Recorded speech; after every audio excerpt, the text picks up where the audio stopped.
Estamos aqui na Bradesco Esportes FM, a rádio do seu esporte, conversando com o Ricardo Jesus, ele que é atacante, que está fazendo carreira internacional, esteve no Querétaro com Ronaldinho Gaúcho e agora está em Bangkok e já tem um novo nome do time, ô Ricardo. Sim, tenho sim. Boa noite, Juan. Aqui a gente está no Bangkok, no Thai Honda, que é um clube da empresa da Honda Motors e graças a Deus deu tudo certo aqui, a gente conseguiu fechar aqui.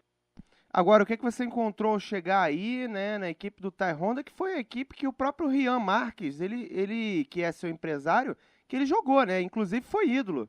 Como é que foi pra você? O que você encontrou aí? Sim, não, aqui foi tudo muito tranquilo, a gente chegou aqui bem acompanhado pelo Rian, que já jogou aqui, conhecia todo o pessoal, né, já conhece os atalhos, então para mim foi mais fácil para poder, até para se adaptar aqui na cidade, né, muito rápido, porque ele já sabe os caminhos e acabou me mostrando tudo. Um pouco Agora, diferente, mas no meio do futebol, assim, é quase tudo que parecido, né? o que que você está esperando nessa nova empreitada? O que que os proprietários aí passaram para você com relação às ambições da equipe para essa temporada? O que o dirigente me passou quando a gente estava conversando sobre a contratação é que o ano passado eles passaram, é um time de segunda divisão aqui da Tailândia, né? E eles, no ano passado, passaram muito perto para classificar. E esse ano que o objetivo deles principal é subir para a primeira divisão, que é a Thai League. Então, eles estão montando um time muito forte, estão investindo bastante para poder aí subir para a primeira divisão.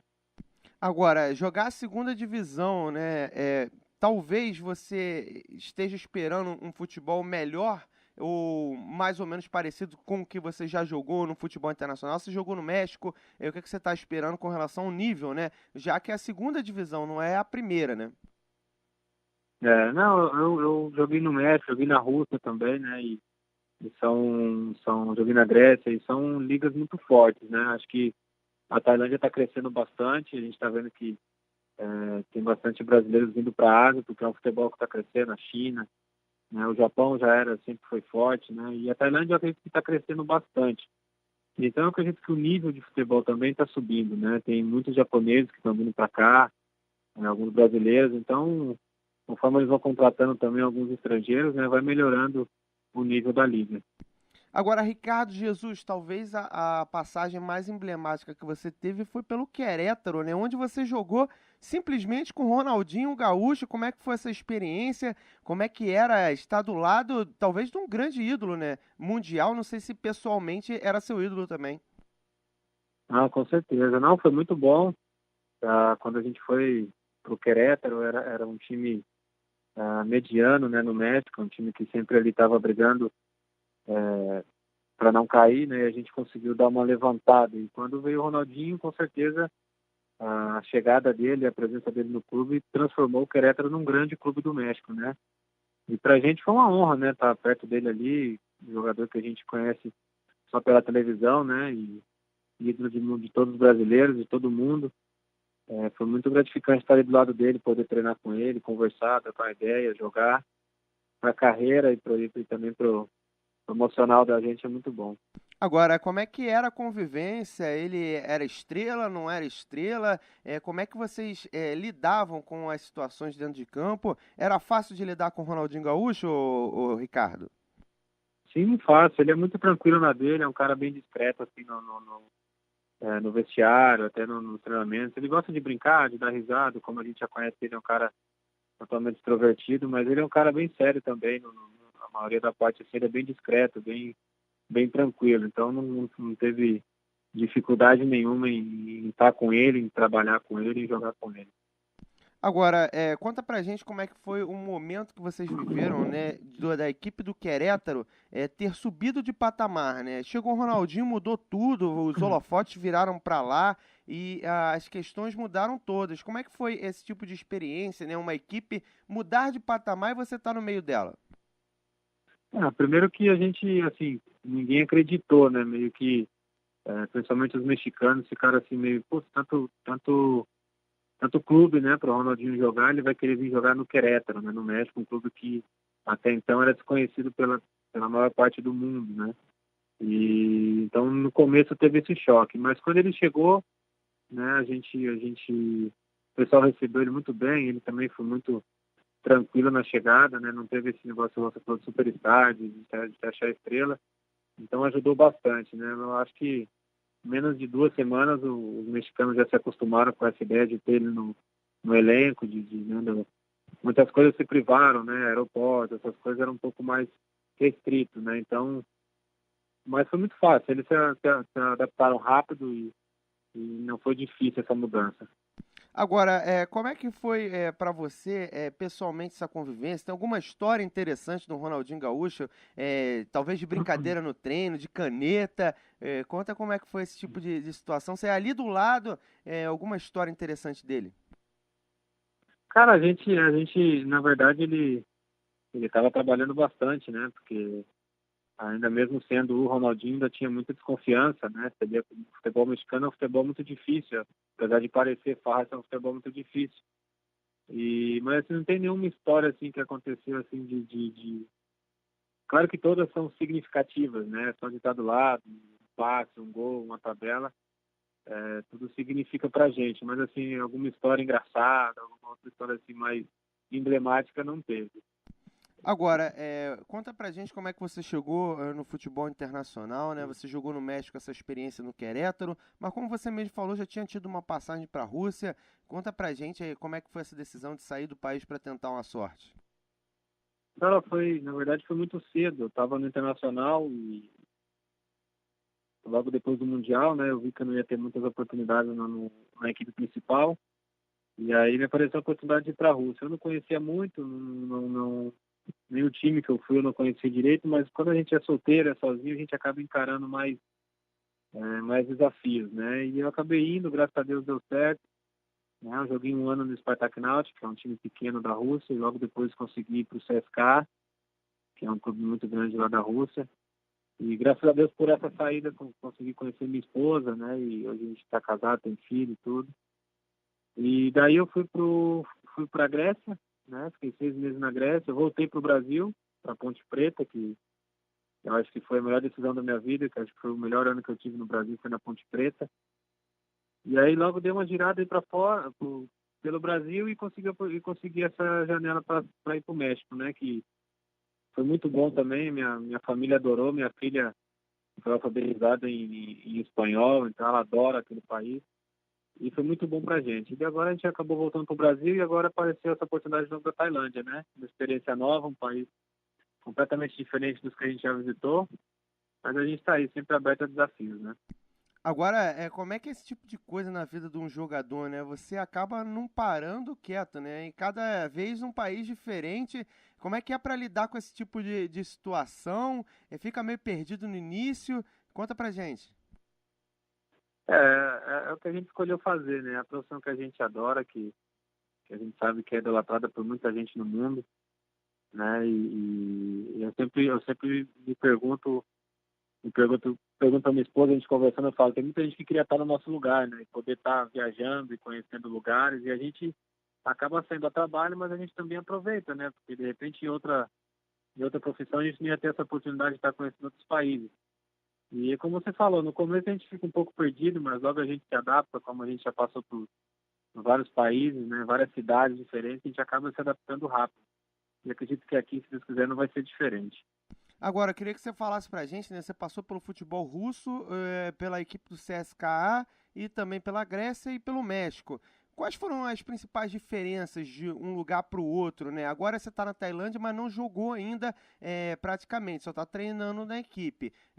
O que você viu de diferente desses lugares? A Rússia talvez seja um futebol mais gélido, né? Mais complicado, a Grécia um pouco menos. Como é que foi dentro de campo? O que você notou de diferença das características desses lugares?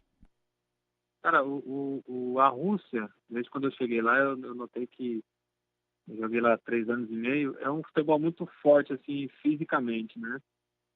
Chega a ser, assim, até estranho a maneira com que eles trabalham e jogam, porque eles não treinam lá, a gente não treina muito, até por causa do frio, né? Treina uma vez por dia, e treina pouco, na verdade, mas eles têm uma força fisicamente que é impressionante. O russo como a gente brincava, eles trombam com a parede, é perigoso a parede cair e eles ficarem em pé. Na Grécia, cara, eu achei um futebol muito técnico.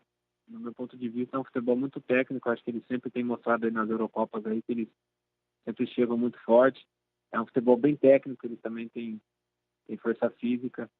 E o México, cara, a diferença do México que eu achei, que eu não conhecia o futebol mexicano e me surpreendeu, é que realmente eles são rápidos, eles são fortes e eles têm muita técnica. E isso acaba ajudando eles, né? Eu acho que são assim, são países, os países que eu passei têm grandes diferenças assim, um do outro. Agora eu quero conhecer a Tailândia, ver qual é a diferença, né, dos outros países que eu joguei para me adaptar mais rápido, né? Agora, a gente costuma brincar, pelo menos em off, né? Lá em casa eu falo que quando vejo futebol russo, né, que só é falta quando sai sangue. Você que teve dentro de campo, é mais ou menos assim mesmo? É mais ou menos assim. A gente, no começo, a gente chega até a estranhar, né? Porque a gente está acostumado no Brasil que, né, quase que qualquer coisa é falta, então a gente chega para lá achando que a gente vai ganhar falta e acaba sendo pisoteado. Realmente lá é um pouco diferente. E eu acho que até por isso que eles têm muita dificuldade de chegar na Champions League, né?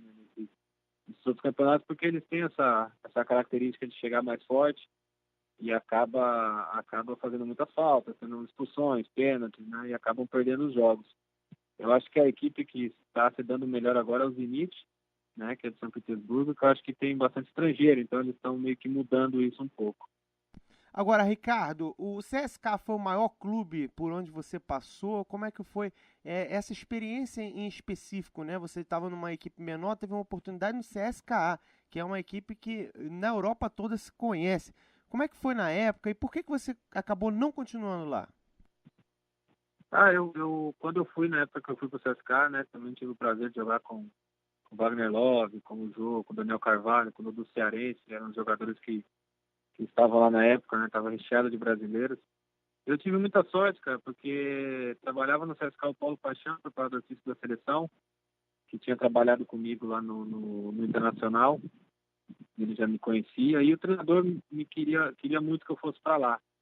E infelizmente no outro ano, né, enquanto o treinador estava lá, estava tudo certo. No outro ano acabou que o treinador saiu, né, pediu para sair. Aí como era uma contratação pedida pelo treinador e não pelo clube, acabou ficando um pouco difícil para ficar lá. O Zico até chegou depois, em 2009, me ajudou também um pouco, me segurou lá todo 2009, né, consegui ficar também lá esse ano, mas aí depois quando o Zico saiu também, aí ficou enviado lá, eles queriam emprestar lá, diminuir salário, essas coisas que geralmente alguns clubes gostam de fazer para mandar o jogador embora. Aí a gente acabou meio que escolhendo voltar para o Brasil, né, para poder pelo menos a gente estar em casa, né, e não estar brigando lá com os russos, que deve ser meio perigoso brigar com eles, né.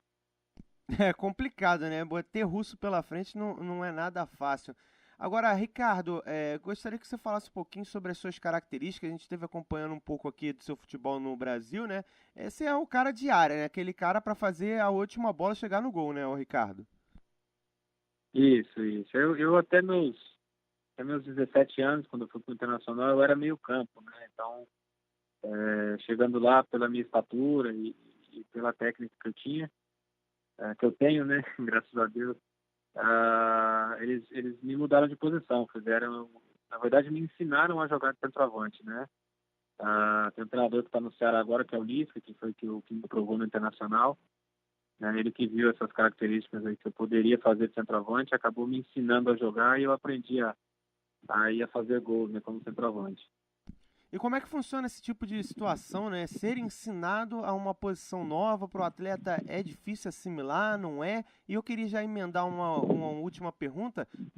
Como foi para você trabalhar com o próprio Zico, né? Simplesmente ícone do futebol mundial. Claro. Na verdade, você falou que o CSKA foi um grande clube que eu passei, né? Eu, até hoje, eu sou muito fã do Internacional, porque foi o clube que me criou. E eu acho que o maior clube que eu passei na minha vida hoje foi o Internacional. Até por essa mudança, né, que eles fizeram na minha vida, na minha carreira, né? E, na verdade, eles têm uma estrutura invejável a qualquer time da Europa. Naquela época, quando o Lisca falou que queria que eu mudasse de posição, eles contrataram o Ortiz, não sei se você vai lembrar, é um que jogava futebol de salão, jogava no Internacional, e contrataram o Ortiz só para ensinar, né, os atacantes, os centroavantes a finalizar ou a girar, a proteger a bola. E isso que me ajudou bastante, essa estrutura e esse pensamento do clube, né, que me ajudou a se adaptar nessa nova posição.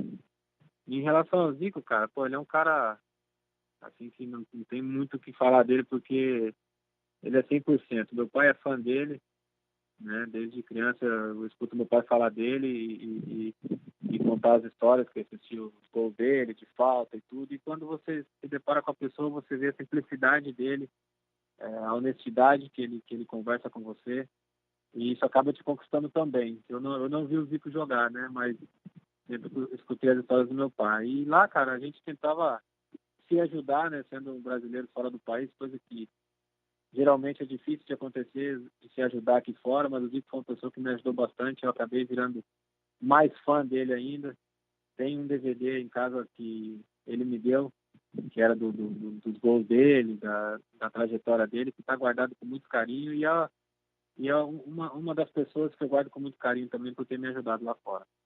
Agora, o Ricardo Jesus, além de Zico e além também de outro grande atleta, né, que foi esse que foi contratado, o Ortiz, para te ensinar a fazer gol, você esteve perto do Wagner Love, que hoje está se transferindo para o Mônaco, né? Muito tempo fora do futebol europeu, ele está indo para o Mônaco. Você acha que dá para ele se readaptar? Você que acompanhou de perto, o que acha da característica desse jogador? Ah, o Love a gente fiquei junto com ele lá 2 anos e cara também que é uma pessoa muito simples e muito dedicada no que faz. Eu acho que ele vai se adaptar muito fácil. Ele é um jogador com muita velocidade, sabe fazer gol e jogou muitos anos fora do país, né? Então acho que ele não vai ter dificuldade nessa adaptação. Ele está indo para um grande clube, eu acho que isso também ajuda bastante, então eu acho que ele vai continuar tendo êxito aí na carreira dele. Estamos aqui na Bradesco Esportes FM, a rádio Seu Esporte, conversando com o Ricardo Jesus, atacante do Thai Honda do futebol aí da Tailândia e que esteve no Querétaro com o Ronaldinho Gaúcho, no CSKA com o Zico e também com o Wagner Love. Queria agradecer a sua participação aqui na Bradesco Esportes FM, Ricardo, e já agradecendo, queria deixar a última pergunta. Tu se sente abençoado de ter passado com grandes atletas como o Zico, o Ronaldinho, o Wagner Love, todos eles você teve o prazer da convivência e você esteve nesse meio. Você se sente um cara abençoado por essas oportunidades? Com certeza, eu acho que eu não poderia ter feito escolha melhor de profissão. Acho que realmente Deus escolhe as profissões e a gente tem que acabar seguindo, né, as ordens de Deus, os caminhos que ele, as portas que ele abre para a gente. E eu fico muito feliz e com certeza me sinto uma pessoa abençoada pelas oportunidades que ele me dá, pelos caminhos que ele me abriu, pelos países que eu conheci, as pessoas principalmente, porque, como você disse, são pessoas aí idolatradas no mundo inteiro e quando você se dá conta, você está tomando café da manhã com a pessoa, está almoçando, está conversando, está contando história, está convivendo com aquela pessoa. Me sinto muito abençoado pela minha profissão, ainda mais pela família que ele me deu, que a minha esposa, a minha filha, que são pessoas que sempre estão do meu lado, estão seguindo aí esse caminho, esses países difíceis que a gente acaba encontrando pela frente. E com certeza eu sou uma pessoa muito abençoada. Valeu, Ricardo. Brigadão. Obrigado, Juan. Um abraço. Qualquer coisa é só ligar. Tamo junto.